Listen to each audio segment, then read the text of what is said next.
World braces for Iran's response to U.S. attacks.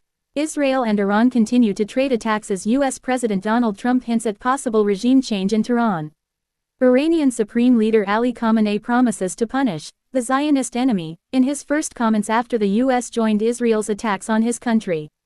U.S. President Donald Trump has hinted at possible regime change in Tehran, saying, "If the current Iranian regime is unable to make Iran great again, why wouldn't there be a regime change?" Israel and Iran continue to trade attacks as the world braces for Iran's response to the U.S. bombardment of the Fordow, Natanz and Isfahan sites. The UN's nuclear watchdog says there have been no reports of increased off-site radiation levels following the U.S. attacks. Iran says that more than 400 people have been killed and at least 3,056 others were wounded since Israel launched its attack on June 13. In Israel, at least 24 people have been killed in Iranian strikes. What's Russia's position on the U.S. attacks on Iran? The Kremlin has confirmed the meeting between President Vladimir Putin and the Iranian foreign minister on Monday.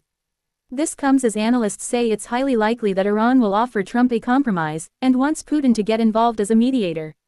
The Kremlin has not yet officially commented on the U.S. strikes on Iran's nuclear facilities, but the Russian Foreign Ministry has strongly condemned them.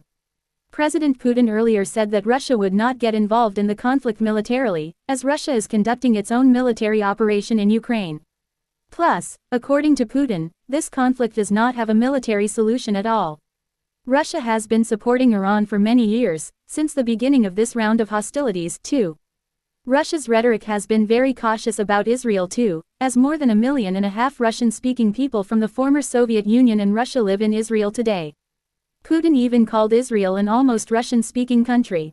Meanwhile, Russia's former president and the current deputy chairman of the Security Council, Dmitry Medvedev, has said the Americans have not achieved much with their strikes on Iran. He also said that Trump, who came as a peacemaker president, has now started a new round of war for the United States. Trump says U.S. strikes caused monumental damage at Iran nuclear sites. The U.S. president is dismissing Iranian attempts to downplay the damage from Sunday's strikes. Monumental damage was done to all nuclear sites in Iran, as shown by satellite images. Obliteration is an accurate term, he wrote in a post on Truth Social. The biggest damage took place far below ground level. Bullseye. As we've been reporting, Iran is yet to reveal the extent of the damage caused to its nuclear facilities. Satellite images of the heavily fortified Fordow site, however, show damage at 3 locations, 2 craters resulting from bunker-busting bombs, and a damaged air defense site designed to shield the nuclear reactor. Rafael Grossi, the head of the International Atomic Energy Agency, told an emergency session of the UN Security Council earlier today that the real damage